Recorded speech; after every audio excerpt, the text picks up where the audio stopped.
আসসালামু আলাইকুম ওরহমতুল্লাহ।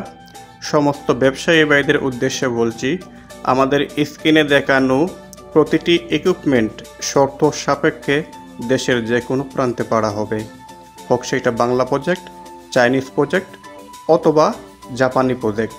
যে কোনো প্রজেক্টের জন্য আমাদের এই প্রতিষ্ঠানের গাড়িগুলা সম্পূর্ণ রেডি আছে। আপনাদের সাথে আমাদের চুক্তি হবে 3 মাসের এগ্রিমেন্ট করে। আমাদের গাড়ি মাসিক চুক্তিতে দেশের যে কোনো প্রান্তে আমাদের গাড়ি নিতে পারবেন। এক্সেভেটার 7, এক্সেভেটার 9, এক্সেভেটার 5, এক্সেভেটার 3, রোলার 10 টন এবং রোলার 18 টন থেকে 26 টন। অর্থাৎ যে কোনো ধরনের হেভি ইকুইপমেন্ট আপনারা আমাদের সাথে যোগাযোগ করে আমাদের কাছ থেকে শর্ত সাপেক্ষে নিতে পারেন।